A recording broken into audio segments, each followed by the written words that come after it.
자, 우리 같이 복습해 보겠습니다. 그림에다가 숫자 써가면서 입으로는 장제목을 얘기하고 손으로는 숫자를 쓰고, 자, 1장, 번제 2장, 자, 3장, 자, 4장, 네, 5-1장, 속죄제이죠. 그 다음에 내려와서 5-2장, 네, 그 다음에 6-1장, 쭉 올라가서 6-2장, 예, 내려와서 7장, 그렇죠. 이제 그 다음에 가운데로 가서 8장, 9장, 10장, 다른 불, 옆으로 두루마리로 가서 11장, 12장, 13장,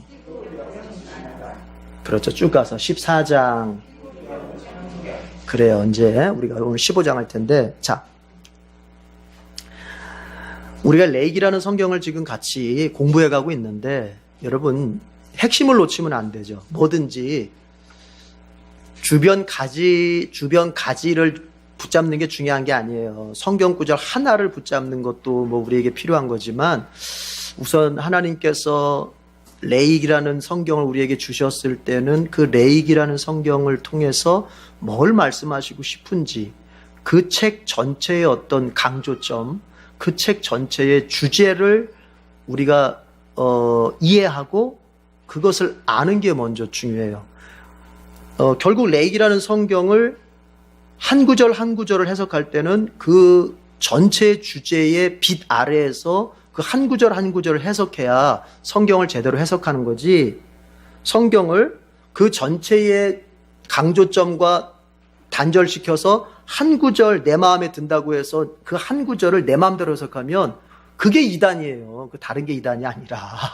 그러니까 그럼 레이기가 뭘 강조하냐? 여러분, 레이기는 거룩을 강조하는 거죠. 그래서 하나님께서 이렇게 말씀하셨죠. 레이기 11장에 보면은 내가 거룩하니 너희도 거룩하라. 자, 보십시다. 전체적인 그 맥락을 좀 보십시다. 하나님께서 애굽에서, 이집트에서 430여 년 동안 노예 생활하던 이스라엘 백성을 모세를 통해서 출애굽을 시켰어요. 그래서 지금 어디로까지 데리고 왔습니까? 시내산까지 데리고 왔어요. 시내산에 와서 이제 이스라엘과 하나님은 언약을 맺습니다. 이게 참 중요한 거예요. 언약 맺는다는 게 중요한 거예요. 성경을 풀어갈 때 몇 가지의 키워드가 있는데, 제일 중요한 것은 성경을 언약으로 풀어가는 거예요. 언약, 약속으로. 예수님의 십자가, 그리고 예수님의 다시 오시는 재림, 결국은 다 뭐냐? 약속으로 풀어가야 돼요. 약속. 언약이라는 관점으로 풀어가야 돼요. 예. 그러니까 성경은 처음부터 끝까지가 약속. 그래서 구약, 신약 하는 거예요. 그때 약자는 언약 할 때 그 약자란 말이에요. 그래서 그러니까 구약, 예수님께서 이 땅에 오시기까지의 약속, 하나님께서 내가 너희를 구원하기 위하여 나의 아들 메시아를 보내겠다까지가 구약이에요. 구약. 신약은 이제 메시아로 오신 예수님께서 이후의 것에 대해서 예수님이 약속해 주시는 거예요. 내가 너희들에게 하나님 나라를 주려고 다시 올 것이다 까지가 이제 신약인 거예요. 그렇죠? 이해가 되죠? 자, 그게 근데 그 시작이 어디예요? 시내산 언약에서 이스라엘 백성과 하나님이 시내산 언약을 딱 맺었어요. 그래서 나는 너희의 하나님 노릇해 줄 거고 그 대신 너희는 나의 백성 노릇해야 된다. 내가 너희들한테 하나님이 되어서 너희들을 책임지고 너희들을 보호하고 너희들을 인도하고 너희들을 먹이고 너희들을 살리고, 하여튼 가나안까지 데리고 가서 거기서 한 나라 되게 하고, 하여튼 내가 할 역할은 내가 다 할 테니까 너희는 나의 백성으로서의 그 역할, 그거를 너희는 감당해라 하면서 약속을 맺었단 말이에요. 그때에 이제 시내산 언약을 맺을 때에 하나님께서 강조하신 게 뭐냐? 자, 이제 너희와 내가 약속을 맺어서 하나님과 백성이 되었으니까 이제 이렇게 해야 된다. 내가 거룩한 것처럼 너희도 거룩해야 된다. 하나님이 거룩하신 것처럼 이제 하나님 백성된 너희도 거룩해야 된다. 그거를 말씀하시면서 하나님께서 레위기를 주시는 거예요. 어떻게 하면 우리가 거룩하게 살 수 있습니까? 하나님께서 말씀하신 것처럼, 하나님이 거룩하신 것처럼 우리도 거룩하라고 하셨는데, 그러면 좋습니다. 어떻게 하면 우리가 거룩하게 살 수가 있는 겁니까? 이 질문이 자연스럽게 나오잖아요. 이게 안 나오면은 이거 안 되는 거예요. 여러분이 예수님을 영접했다 합시다. 여러분이 예수님을 이제 믿기 시작했다고 합시다. 자연스럽게 나와야 될 질문이 뭐냐면은, 나 예수 믿는 사람 됐는데, 그러면 이제부터 예수 믿는 사람은 어떻게 예수 믿는 사람으로서 사는 거는 어떻게 살아야 되는 건가? 이게 나와야 되는 거예요. 이게 안 나왔다. 이 질문이 안 나왔다. 저는 이렇게 말할 수 있습니다. 그 사람은 정말 진지한 의미에서 예수 그리스도를 믿는 거라고 말할 수 없습니다. 나올 수밖에 없는 거예요. 하나님과 내가 언약을 맺었으면 언약 맺은 백성으로서 나는 그 다음에 어떻게 살 것인가에 대한 그 의문점이 생기는 게 정사인 것처럼, 내가 예수 믿는 사람이 됐다, 그러니까 교회나 왔다 갔다 하는 거로 끝나는 건가? 아니라는 거죠. 하나님, 어떻게 하면 거룩한 백성으로 살 수 있습니까? 하나님께서 그래서 거룩한 백성으로 살 수 있는 매뉴얼을 주시는 거예요. 그게 율법이라고 해요. 율법. 그런데 그 율법을 우리가 나눠서 생각하면 뭐냐? 하나님께 종교적으로 거룩하게 나아갈 수 있는 제사법, 예배법. 그렇죠? 이렇게 하나님 앞에 제사 드리면, 이렇게 하나님 앞에 예배 드리면 이것은 너희들이 거룩해지는 것이다. 그래서 우리 아까 읊었던 것처럼 번제, 소제, 화목제, 속죄제, 속건제 하나님 주셨어요. 5가지 제사법. 자, 그런데 종교적으로 제사 드릴 때만 거룩하면 안 된다. 제사 드릴 때만 거룩하고 제사 마친 후에는 이방 나라 백성들처럼 살아서는 안 된다. 그래서 그 다음 나오는 게 뭐냐? 그러면 하나님의 그 거룩을 나의 일상생활 속에서 어떻게 표현해낼 것인가? 하나님의 거룩을 오늘 보면은요, 참 우리가 이렇게 말하기가 약간 좀 은밀한 얘기들이 나와요. 성생활, 부부관계, 이런 얘기들이 나와요. 무슨 얘기일까요? 하나님의 거룩이라고 하는 것이 어디까지 미쳐야 되느냐? 부부가 성관계 하는 데까지 미쳐야 된다. 적나라하게 얘기하자면. 아시겠어요? 그러니까 그 얘기는 뭐냐면은, 미리 얘기합니다. 하나님의 백성된 그리스도인의 삶의 영역이라고 하는 것은 어느 부분은 신앙적으로 살고, 어느 부분은 세상적으로 살고, 어느 부분은 하나님께 물어서 인도함을 받고, 어느 부분은 내 맘대로 사는 그런 영역이란 있을 수가 없다는 얘기를 하는 거예요.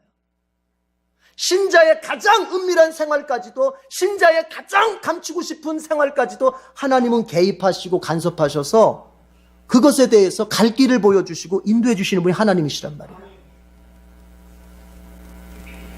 레위기는 바로 그걸 얘기하는 거예요. 내가 거룩한 것처럼 너희도 거룩해야 된다.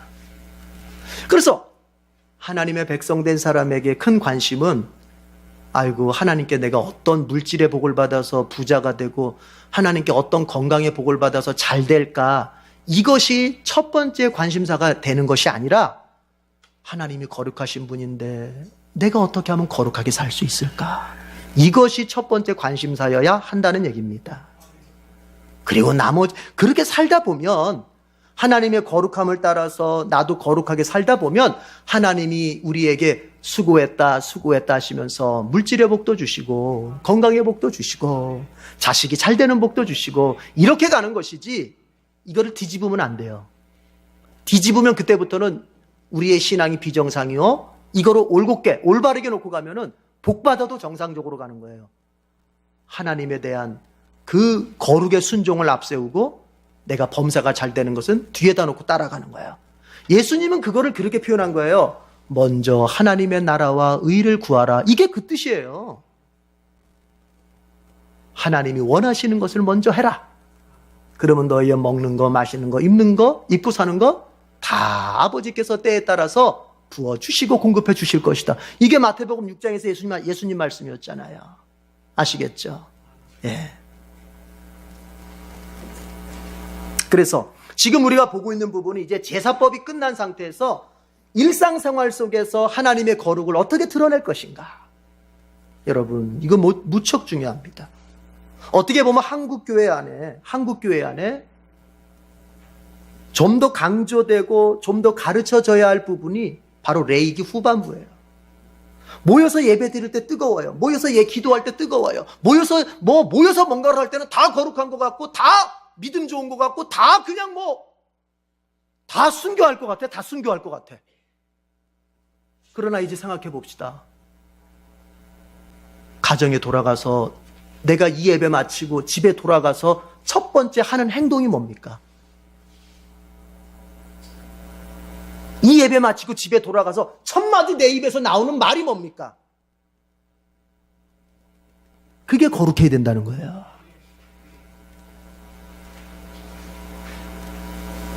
자,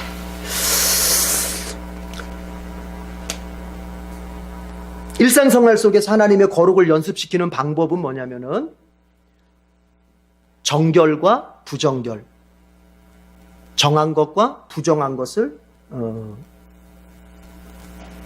분별하고, 그리고 정한 것을, 정결한 것을 선택하는 연습을 하나님이 시킨다고 그랬어요.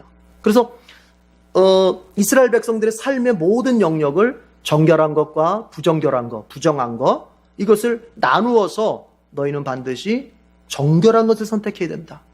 그렇죠? 그래서 첫 번째 뭐였어요? 음식. 먹고 마시는 것, 먹고 마시는 것도 그냥이 아니다. 이 먹고 마시는 것도 정결한 것이 있고 부정한 것이 있다.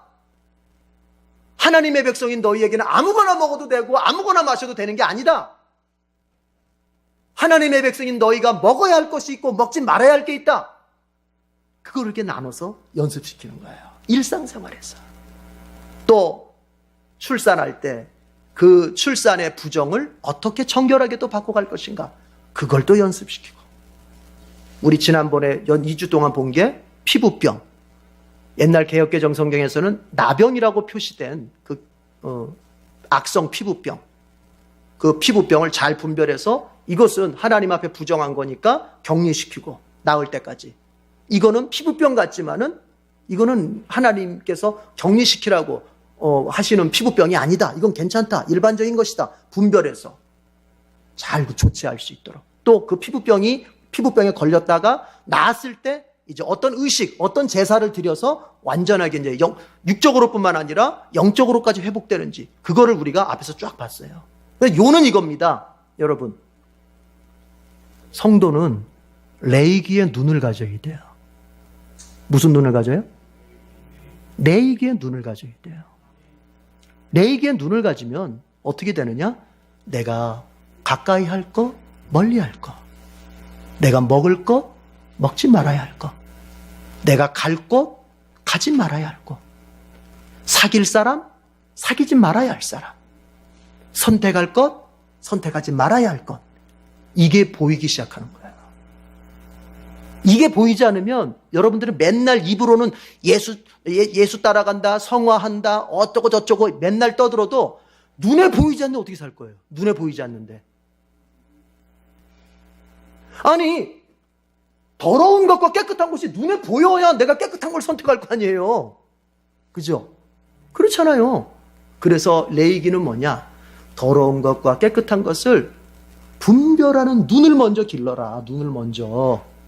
선택은 두 번째고 눈을 먼저 길러라 해요.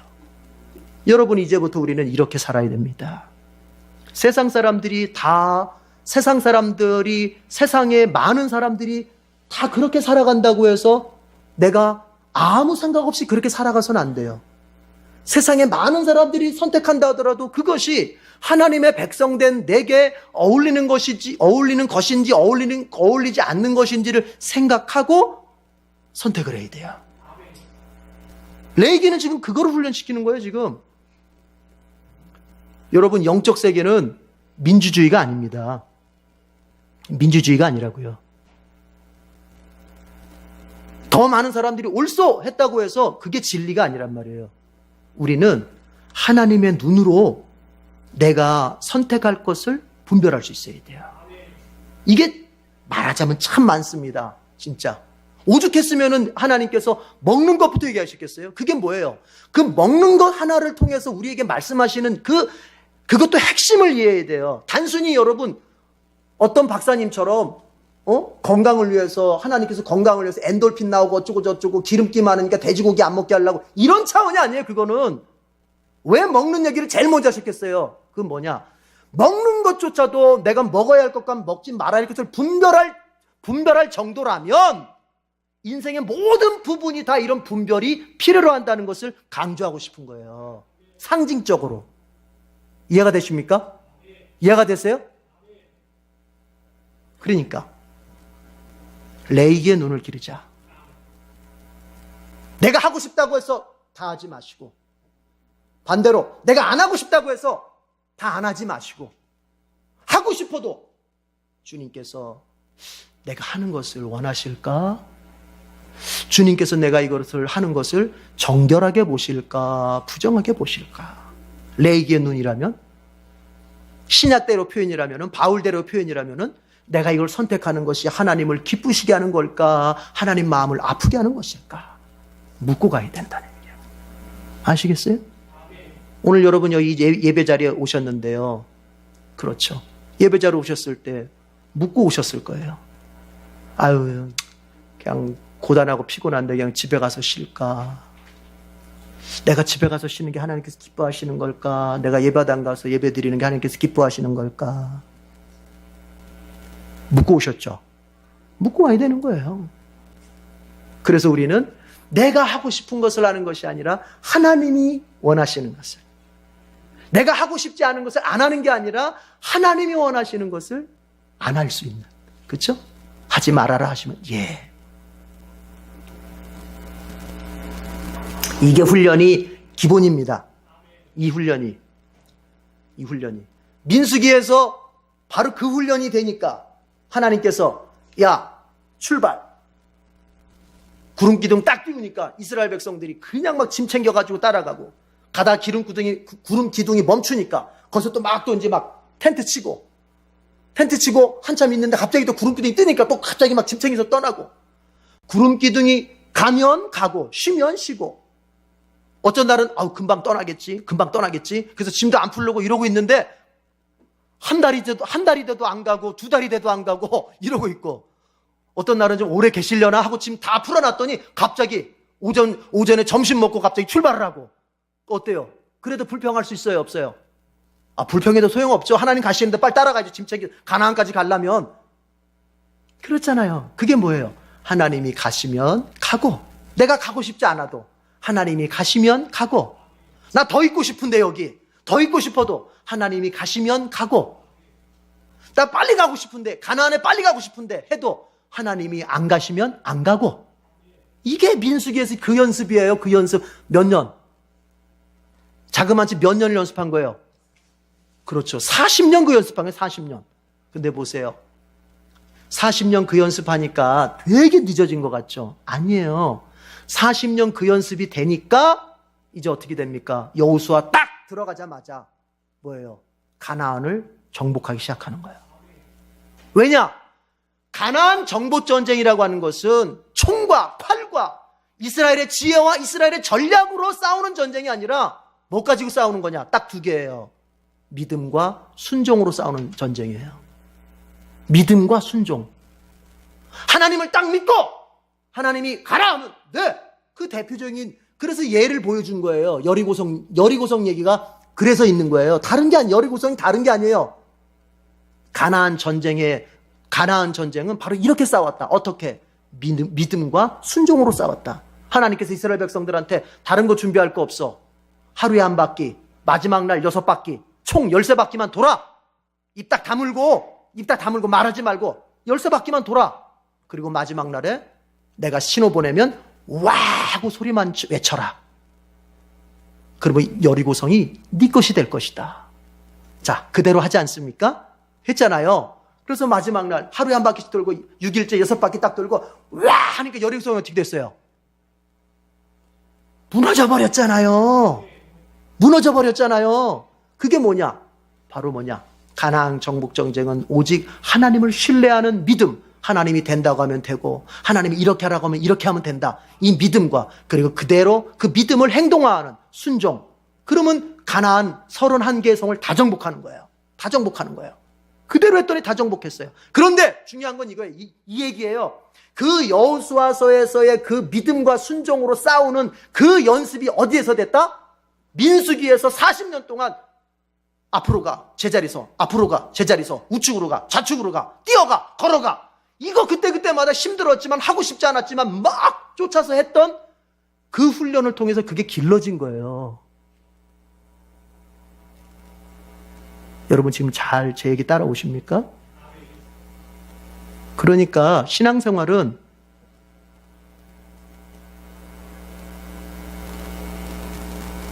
여러분이 하고자 하는 것 내지는 여러분이 하고 싶지 않은 것이 하나님 앞에서 꺾는 연습을 누가 더 많이 했느냐에 따라서 그 사람의 성숙과 성장과 싸움에서의 승패가 달라지는 거예요.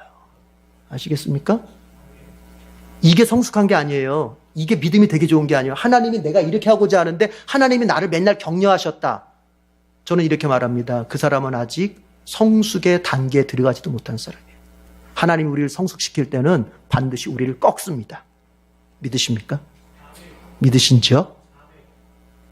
우리를 꺾으세요. 꺾는 가운데서 우리를 테스트하세요.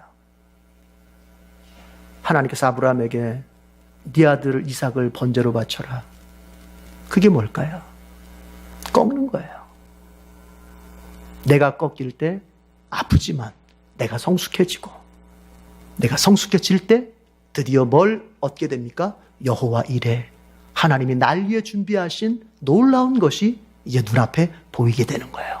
그래서 아브라함이 모리아산에 가서 이삭을 바칠 때 여호와 이레를 경험하잖아요. 하나님이 준비하신 순양을 거기서 얻잖아요. 우리는 근데 그 단계 없이 하나님 앞에서 나를 꺾고 나를 내려놓고 하나님 앞에서 나를 내려놓는 꺾는 그 훈련 없이 그냥 곧장 여호와 이레를 얻고 싶어해요. 뭘 통해서? 우격다짐으로 주실 줄 믿습니다. 주실 줄 믿습니다. 그런다고 되는 게 아니에요. 하나님이 이렇게 말씀하세요. 그래, 내가 너한테 줄 걸 믿느냐?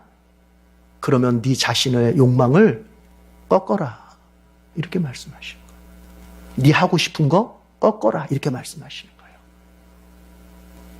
2마리 토끼를 다 잡으려고 하면 1마리도 못 잡죠. 그쵸? 맞죠? 내 것, 내 마음대로 하고 싶은 것도 하고 하나님의 여호와의 일의 복도 받고 그러면 어떻게 되느냐? 내 거 마음대로 하다가 진탕 얻어맞고 여호와 일의 복은 저기 날아가고 2마리 다 못 잡는 거예요. 지혜로운 사람 같은 경우는 뭐예요? 따라합시다. 하나님께 지는 것이 얻는 것이다. 이걸 알아요. 근데 이거는 믿음이 없으면 못하는 거예요. 하나님을 정말 믿는 사람이 할 수 있는 거예요.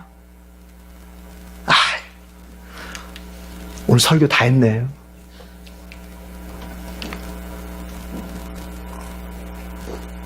여기까지만 듣고 가도 좋겠죠. 예? 그렇죠? 여기까지만 듣고 가도 믿음으로 이길 수 있겠죠. 불평하지 않고. 왜 이렇게 하세요? 내가 원하는 건 이건데. 이렇지 않고 아멘, 아멘, 아멘. 주님의 깊은 뜻이 있죠. 아멘, 아멘. 이러고 가는 거지. 그래도 오늘 해야 돼요.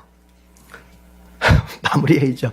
자, 15장 보면은 빨리빨리 이거 내용 빨리빨리 갈 수 있습니다. 이거는. 자, 3절 보세요. 3절 저기 뭐죠? 색칠하세요. 색칠. 3절.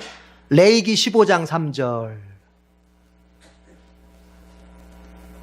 다 같이 읽어봅시다. 시작. 다음은 고름을 흘리는 남자와 관련하여 부정하게 되는 경우들을 밝힌 규례이다. 그 남자의 몸에서 고름이 줄곧 흘러나오든지 그 남자의 몸에 고름이 고여있든지 하면 그는 그것 때문에 부정하다. 이건 뭐냐면요. 남자의 몸에서 고름이 나온다. 이것은 성병을 말하는 거예요. 성병. 쉽게 말하면. 그래서 우리가 읽었던 남자의 몸이라고 하는 것은 히브리어 빼사로라고 하는 것은 이 빼사로라는 말은 앞뒤 문맥에 따라서 몸으로 번역할 수도 있고 성기로도 번역할 수 있고 이게 다양해요. 근데 이것은 여기서는 차라리 성기라고 번역하는 것이 더 어울려요. 그 문맥에. 그러니까 이거예요. 그 남자의 성기에서 고름이 줄곧 흘러나오든지 아니면 고름이 그냥 고여있든지 이름은 뭐다? 그 사람은 부정한 사람이다. 이게 성병이에요. 성병. 이게 성병에 보면 이제 걸리면은 이제 좀 죄송합니다. 오늘 좀 얘기들이 좀 그래요. 사실 조금. 예. 고름이 좀 나오고 그러거든요. 이제 그런 걸 지금 이제 성경에서 표현한 거예요. 자, 그런데 그 4절부터 쭉 이런 얘기예요. 그 부정해진 남자. 어쨌든 좀 문란하게 살아가지고 내가 병을 얻었어요. 그래서 하나님 앞에 이제 부정하다는 판정을 받았어요. 판정을. 그러면 그 사람이 이제 만지는 모든 것, 그 사람이 앉았던 곳, 그 사람이 누웠던 곳, 그 사람이 만졌던 곳, 그 사람과 그 사람과 접촉했던 사람, 이게 다 부정해지는 거예요. 그래서 4절부터 그런 얘기예요. 눕는 자리 부정하다, 앉는 자리 부정하다, 그 사람이 누웠던 자리에 누가 누웠다면 그도 부정하다. 그 사람 옷 갈아입고 목욕해야 된다. 그래도 저녁까지는 부정하다. 또 이 사람하고 얘기하다가 어떻게 하다 보니까 이 사람이 부정한 사람의 입에서 침이 툭 튀어나가가지고 지금처럼 침이 툭 튀어나가지고 상대방에 묻었다. 이것도 부정해진다. 그 사람도. 침이 튀어나가도 튀어나간 침의 몸이다. 또 그 사람도 부정해진다. 그런 얘기예요.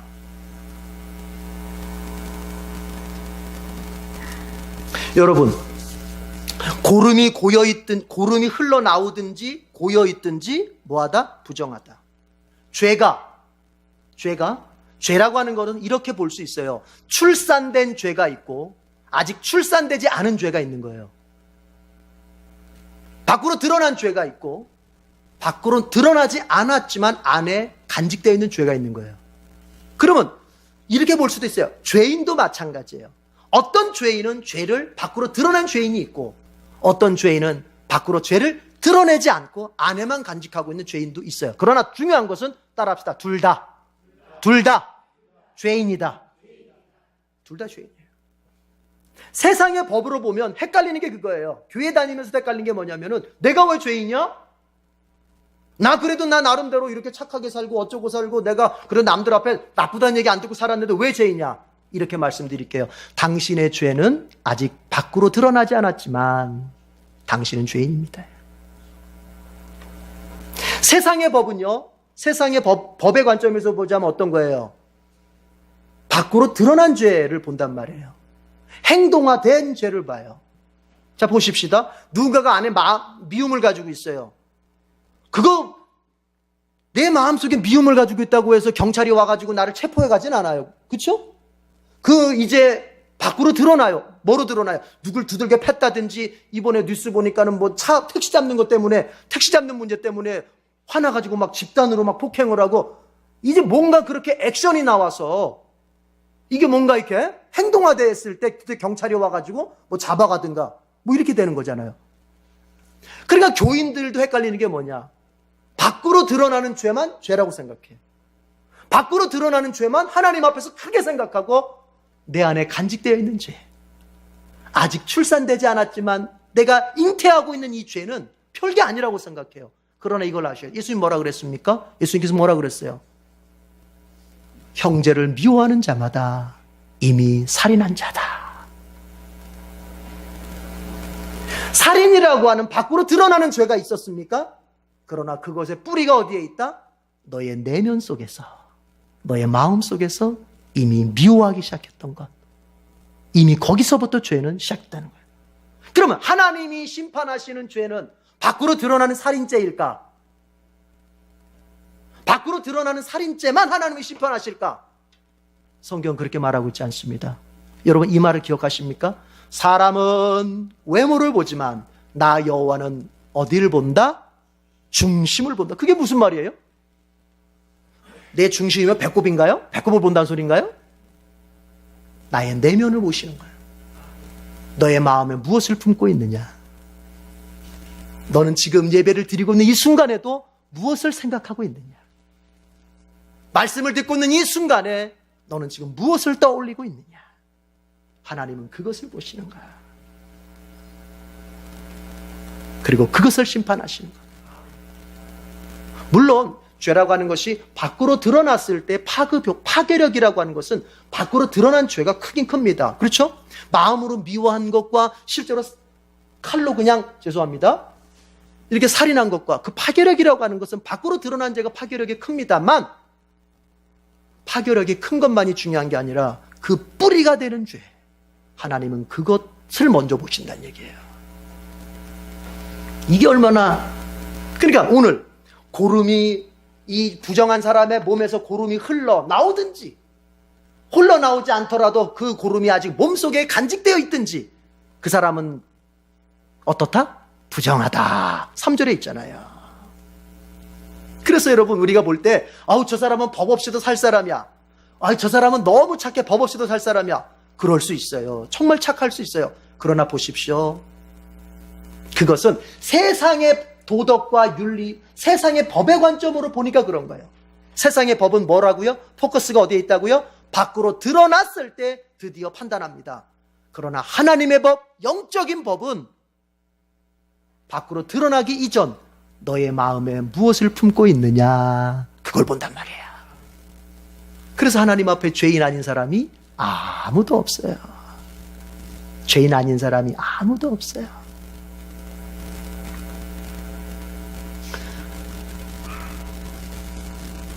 여러분 대한항공 사건, 갑질 사건 뭐 이렇게 우리가 비판합니다. 마땅히 해야죠. 그리고 형사 경찰이 잘 조사해서 그 부분을 잘 이렇게 또 처리해야죠. 그러나 한번 생각해 봅시다. 그 사람들에게만 그런 면이 있을까요?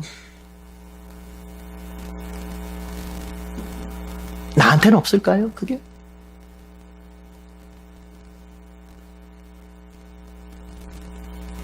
그 사람들은 권력이 좀 더 크기 때문에 좀 더 크게 표현했을 뿐이요. 나는 그 사람만큼의 권력이 없기 때문에 그저 표현하지 못했거나 이 마음속에서는 나도 저 사람한테 그렇게 해보고 싶은데 그렇게 못했거나 아니면 내가 내 권력이 미치는 범위 내에서 작게라도나마 내가 그렇게 했을 수도 있는 거예요. 가만히 생각해 보십시오. 그렇잖아요. 오죽 안 됐으면 여러분 우리가 그 갑질을 어디에서라도 합니까? 어디에서라도 합니까? 가정에서라도 하는 거예요. 가정에서라도 부모가 자식한테 갑질을 합니다. 형이 동생한테 갑질을 합니다. 그거나 대한항공 갑질이나 따라합시다. 뿌리는 똑같다. 똑같은 거예요. 다르다고 하지 마세요. 똑같은 거예요. 왜? 예수님은 우리의 행동화된 죄를 보기 이전에 우리의 내면 속에 있는 뿌리 깊은 죄를 먼저 보시는 거예요. 그래서 우리가 회개한다고 하는 것은 행동을 하나님 앞에 고백하는 것을 말하는 것이 아니라 나의 뿌리 깊은 나의 죄. 참 남들은 나보고 착하다고 말하고 남들은 나보고 참 좋은 사람이라고 말하고 남들은 나보고 훌륭한 목사라고 말할 때 제가 그렇다는 게 아니라 내 양심이 알고 있습니다. 내 양심이 알고 있습니다. 내 양심이 알고 있고 하나님이 알고 있습니다. 내가 내 마음속에 품고 있는 것이 얼마나 더럽고 추악하고 얼마나 내가 얼마나 내가 남을 미워하고 내가 얼마나 시기 질투하고 이런지 하나님은 다 아시고 계시는 거예요. 내 마음에 무엇을 품고 있는지. 따라합시다. 아시면서도 사랑해 주신다. 그러니까 누군가가 좀 밖으로 좀 잘못 조금 이렇게 밖으로 드러났다고 해서 막 너무 그러지 마세요. 마음 까보면은 그 사람이나 여러분이나 나나 다 똑같아요. 아시겠죠? 똑같아요. 예. 그래서 우리는 그런 눈을 가져야 돼요. 밖으로 드러내지 않았으니까 됐다. 아니에요. 내가 지금 내 마음에 무엇을 생각하고 있지? 기독교에서는 이게 아닙니다. 꽝 잡는 게 매다. 아니에요. 결론이 좋으면 좋다. 아니에요. 아니에요. 그때 내 마음속에 하나님 앞에서, 내 양심 앞에서 나는 무엇을 생각하고 있었던가, 이거를 물어볼 줄 알아야 돼요. 자, 그거를 말씀해 주고 있어요. 하여튼 뭐 여러분, 그리고 죄는 무섭습니다. 죄는 어떻게 뭐가 무서운 거냐면요, 오늘 보세요. 부정이라고 하는 것이 뭐예요? 부정이라고 하는 것이 전염성이 엄청 빨라요. 그 사람이 누웠던 자리, 앉았던 자리, 만진 거, 튀긴 침, 손 한번 잡아준 거, 이런 게 다 상대방한테 쫙쫙쫙쫙 퍼져가는 거예요. 이게. 그건 뭘 말하느냐? 죄는 전염됩니다. 죄는 반드시 전염됩니다. 우리 부모님들 신앙생활 하실 때 자녀들 앞에서 잘해야 될 이유가 거기 있습니다. 애들이 지금은 말 안 합니다. 왜냐? 지금 말하면 한 대 맞으니까. 힘이 생길 때 말합니다, 이제. 힘이 생길 때 반항하고. 힘이 생길 때 이제. 우리 애들이 조금씩 그래요, 이제. 뭐 이렇게 하면은, 그때 아빠도 그랬잖아요. 야, 무서워요, 이제. 무서워요. 뭐예요? 전염돼요. 부모들이 기도 안 하고 살죠. 그럼 이렇게 하시면 돼요. 내 자식도 기도 안 하고 살겠구나 생각하시면 돼요. 반대로 내가 기도하고 살죠. 그러면 내 자식들도 기도하면서 살겠구나 생각하시면 돼요. 여러분이 주님을 사랑하고 주님의 교회를 사랑하고 그리고 주님을 위해서 일하고 주님의 교회를 위해서 봉사하죠. 내 자식도 이렇게 살겠구나 생각하시면 돼요. 그 반대면 내 자식도 그 반대로 살아요. 왜요? 이게 전염되는 거예요. 근데 문제는 뭐냐? 따라합시다. 악의 전염은 빠르고 선의 전염은 느리다. 이상해요, 인간이. 그게 바로 죄성을 가졌다는 증거예요. 죄는 안 가르쳐 줘도 잘 짓습니다, 사람들이. 죄는 가르쳐 줄 필요가 없습니다. 아시겠어요? 가르쳐 줄 필요가 없어요. 왜냐? 죄는 밖으로부터 들어오는 것이 아니라 인간의 내부에서부터 나오는 거기 때문에 그거는 가르쳐 주지 않아도 돼요. 우리 타 종교인들이 착각하는 게 있어요. 뭐냐? 산속에 들어가면 죄 안 짓겠지 해서 산속에다가 이렇게 딱 뭔가를 자기 수도장을 딱 쳐놓고 산속에서 살면 이 물 맑고 경치 좋은 이 산에서 살면은 내가 죄 안 짓고 살겠지. 이걸 아셔야 돼요. 죄는 환경으로부터 오는 게 아니라 인간 내면에서 나오는 거예요. 그래서 저 산속에 들어가서 아무도 없이 산속에 들어가서 도 닦고 있어도 거기서 죄를 짓게 되는 거예요. 아시겠습니까? 예수님 말씀하셨잖아요. 예수님께서 이제 뭐 먹으니까 바리새인들이 뭐라 그랬어요? 왜 당신의 제자들은 손을 씻지 않고 먹습니까? 그랬더니 예수님 뭐라 그랬어요? 사람의 죄라고 하는 것은 밖에서 사람 안으로 들어가는 것이 아니라 사람 마음으로부터 나오는 것이다 말씀하셨잖아요, 예수님께서 바리새인들한테. 그래요. 그래서 아무리 죄 안 지려고 저기 외딴 구석지에 들어가도, 절간에 들어가도 거기서 죄를 짓게 되는 거예요. 얼마 전에 나왔더만요. 거기까지만 하겠습니다. 얘기 안 하겠습니다. 그런 거. 왜? 죄는 인간 안에서 나오는 거기 때문에. 인간 안에서. 그래서 우리가 선한 것은 가르치려고 들어도 자식들이 잘 안 받아들이려고 합니다. 그러나 여러분, 악한 거는 어디서 내가 가르쳐주지 않았는데도 어디서 배워가지고 막 욕을 막 슉슉슉 막 하고 다녀요, 막. 이게. 왜냐? 여러분, 악한 것을 배우는 데는 수고가 필요하지 않습니다. 내 노력이 필요하지 않습니다. 그러나 선한 것을 배우려고 하면은 너무나 수고가 필요합니다. 나의 죄성을 거슬려야 되는, 죄를 짓고 싶은 욕망을 거슬려야 하는, 내 맘대로 하고 싶은 욕망을 거슬려야 하는 그 수고가 있어야 선한 것을 얻을 수 있기 때문에 사람은 본성적으로 선한 것을 얻기가 쉽지가 않은 거예요. 그럼 뭐냐? 제일 좋은 게 뭐냐? 이걸 아셔야 돼요. 선한 것도 조기 교육이 필요한 거예요. 조기 교육이. 외국어만 조기교육이 필요한 게 아니라 선한 것을 어렸을 때부터 훈련을 시켜줘야 돼요.礼儀에 눈을 가지도록 정결한 것과 부정결한 것 볼 줄 아는 눈을 길러주고 그 중에서도 정결한 것을 선택하는 연습을 어려서부터 시켜줘야 돼요. 너 힘들어도 말씀 한 장 읽고 기도해야 돼. 너 힘들어도 주일날에는 반드시 예배 가서 예배당 가서 예배 드려야 돼. 너 항상 힘들어도 주님 앞에 주님 뜻대로 살아야 돼. 이게 어려서부터 연습이 돼야 이게 보십시오. 그때는 애들이 아우 왜 내가 이걸 해야 되면 하죠. 이게 아니에요. 이게 조기교육의 무서운 건 뭐냐면은 그 받을 때 효과가 안 나타납니다. 조기교육은 받을 때 효과가 나타나는 게 아니에요. 얘네들이 이제 청년기에 딱 들어가면 이제 그때 받았던 효과가 그때 나오는 거예요. 그때. 아시겠어요? 악한 것도 그렇고 선한 것도 그렇고 그게 어디서 언제쯤 나오느냐? 대학 들어갈 때쯤 청년기쯤 이제 이게 그때 나오는 거예요. 그래서 가만히 보면은 믿는 집들의 가정도 보면은 대학교 들어갈 때쯤 교회 다닐 애, 교회 안 다닐 애가 딱 나눠지는 거예요. 이게. 그때 나오는 거예요. 근데 부모들이 착각을 해. 지금은 그 학교 공부가 중요하고 좋은 대학 가는 게 중요하니까 우선 여기에 맞춰서 하자? 그럼 뭐예요, 이제? 대학 딱 들어가면 이제 안녕히 계세요, 예수님. 이러면서 떠나는데. 그런 거예요. 조기 교육을 해야 돼요.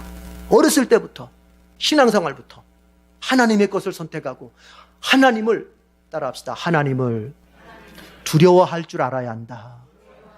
하나님을 두려워할 줄 알아야 돼. 하나님을, 어려서부터 하나님을 두려워할 줄 알아야 돼요. 내가 하나님이 원하시는 대로 살지 않으면 내 인생에 화가 있다고 하는 것에 대한 두려움. 그러나 반대로 하나님이 원하시는 대로 살면 하나님이 나에게 너무나 좋은 것을 주시는 분이라고 대한 여호와 경외의 신앙을 어려서부터 배워야 되는 거예요. 어려서부터. 솔직하게 얘기해 봅시다. 우리 나이 들어서 연습하려면 안 되잖아요. 나이 들어서 하나님 두려워하는 법 배우려면 연습이 잘 돼야 안 돼요. 잘 안 돼요. 저도 안 돼요. 잘 안 돼요. 왜요? 우리가 죄송합니다 여러분 이렇게 표현해서 간땡이가 부었거든요. 이제 어렸을 때부터. 왜냐? 선한 것은 그만큼 습관을 길러주기가 어려워요. 기도하는 습관 어려서부터 길러주기는 게 이게 쉽지가 않아요. 길러줘야 돼요.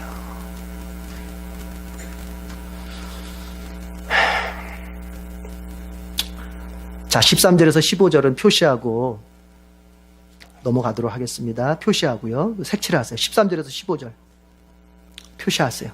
읽지 않고요.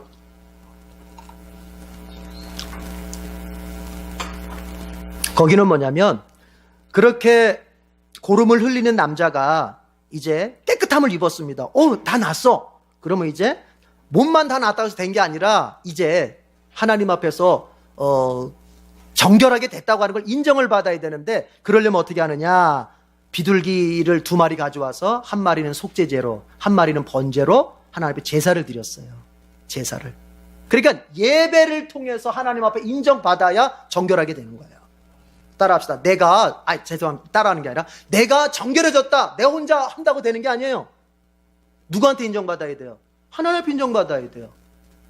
내가 나 혼자 나 믿음 되게 좋아. 내가 내 믿음 좋다고 하는 게 그게 정상이에요? 아니 가끔 가다 보면 그런 분들이 있더라고. 자기 믿음을 자기가 막 자랑하고 다녀. 바울이 뭐라 그랬어요? 그건 어리석은 거다. 어리석은 거. 칭찬이 어떻게 밖으로부터 와야지 어떻게 네가 네 자신을 칭찬하냐. 그런 얘기 하잖아요 바울이. 여러분 하나님으로부터 믿음을 인정받은 게 진짜입니다. 네. 그래서 하나님 앞에 제사 드리면서 내가 정결하게 된 것을 인정받는 거예요. 자 보십시다. 18절 거기 색칠해 보시고요. 18절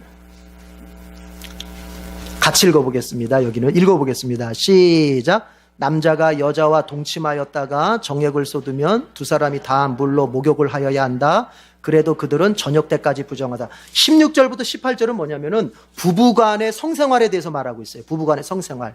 그러니까 성관계를 이제 부부가 맺는 데 있어서 이제 어떻게 하면 정결하게 될 수 있느냐. 이렇게 그런 얘기를 여기서 다루고 있습니다. 그러니까 제가 앞에서 얘기했습니다, 여러분. 내가 하나님 앞에 어디까지 얘기할 수 있을까? 내가 하나님 앞에 어디까지 상의할 수 있을까? 우리의 성생활까지 하나님께 말씀드릴 수 있어야 돼요. 아시겠어요? 예. 네. 여러분이 저한테 상담 올 때도 마찬가지예요. 그렇게 은밀하고 깊은 것까지 들고 올 수 있어야 돼요. 아니, 그런 게 상담에 진짜 필요한 거라니까요. 안 해도 될 얘기, 뻔할 얘기 가져오지 말고. 들추어내기가 참 내 마음에 부끄럽고, 이런 것들을 들고 와서 상담하는 거예요. 그럴 때 상담하는 사이에 내가 치유가 되거든요. 예. 왜냐? 보세요, 여러분. 깊고 은밀한 것일수록 내가 누구한테도 밝히지를 못했잖아요. 그 고통스러운 이유가 뭐냐면은 내가 이 얘기를 누구한테도 정말 안 하고 있기 때문에 더 고통스러운 게 있어요. 이걸 누구한테라도 얘기를 하면 이게 자유해지는 게 있을 텐데, 이걸 나 혼자만 이렇게 껴안고 있으니까 이게 내가 꼭 나쁜 사람 같고, 이게 뭔가 은큼한 사람 같고, 그게 꼭 성에 국한된 얘기가 아니더라도, 그러나 그걸 갖다가 내가 목회자와 함께, 구역장과 함께, 또 믿을 만한 지체와 함께 그 얘기를 나누면서 기도 제목을 나눌 때 여러분, 성령께서 거기서 자유케 하는 역사를 경험케 하시는 겁니다.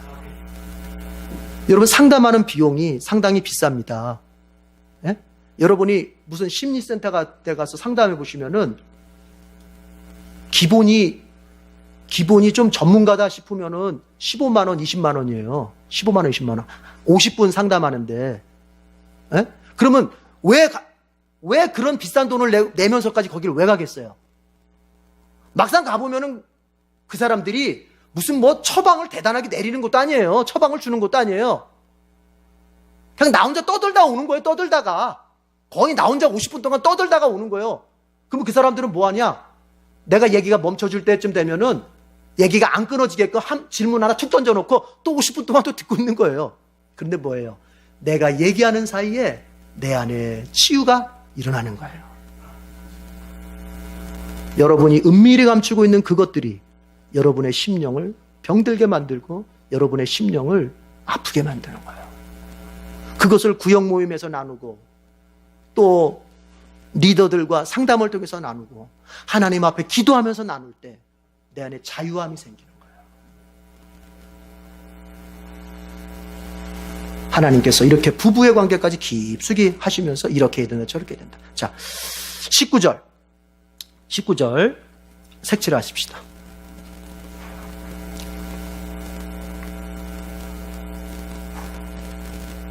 다 같이 읽어보겠습니다. 이제 여자의 경우인데요. 시작.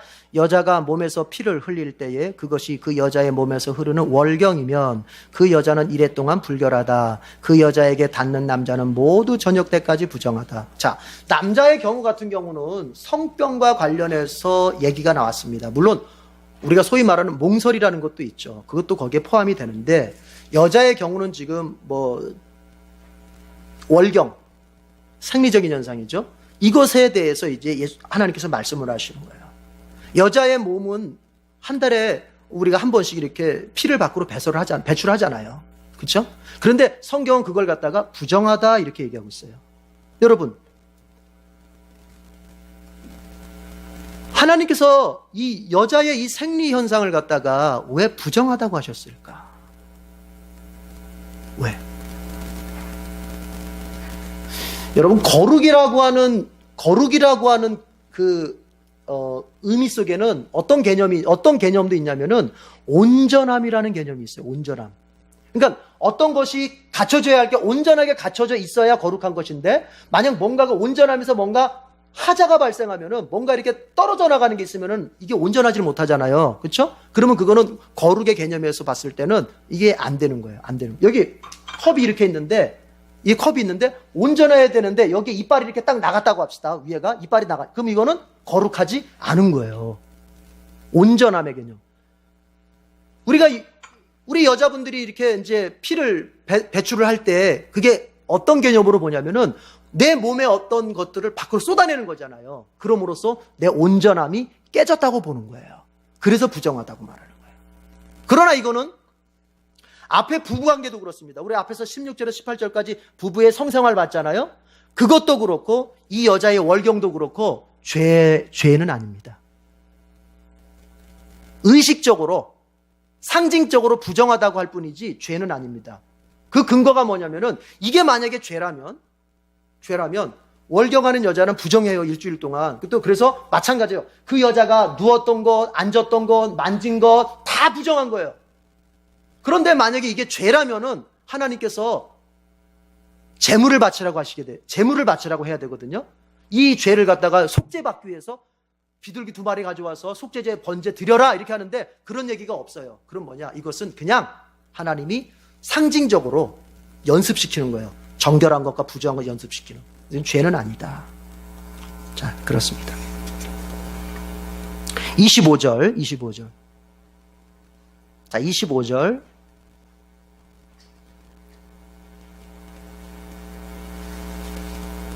자, 읽어보겠습니다. 시작. 어떤 여자가 자기 몸이 월경 기간이 아닌데도 여러 날 동안 줄고 피를 흘리거나 월경 기간이 끝났는데도 줄고 피를 흘리면 피가 흐르는 그 기간 동안 여자는 부정하다. 몸이 불결한 때와 같이 이 기간에도 그 여자는 부정하다. 이건 뭐냐면은 월경 기간이 아니에요.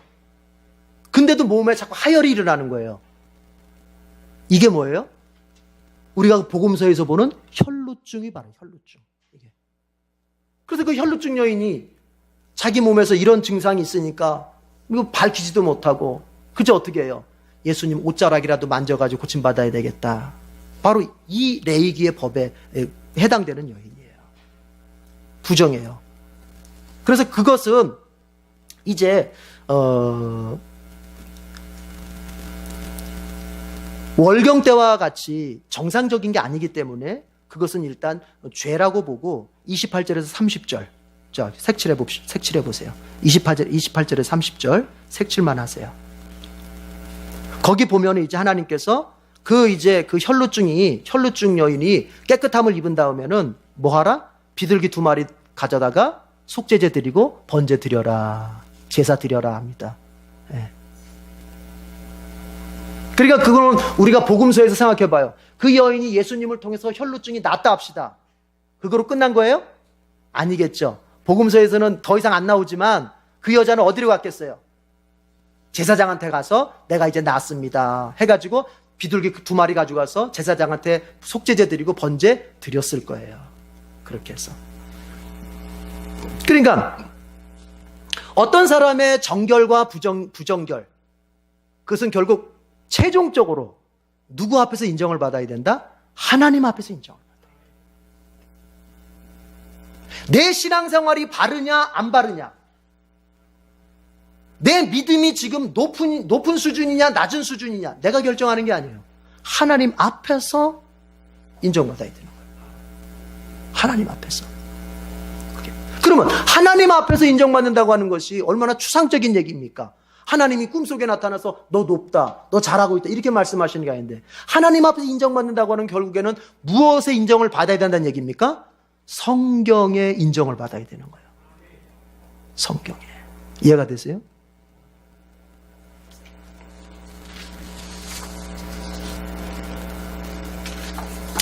이렇게 해서 우리가 다 마치면서 한 가지만 얘기하고 마치겠습니다.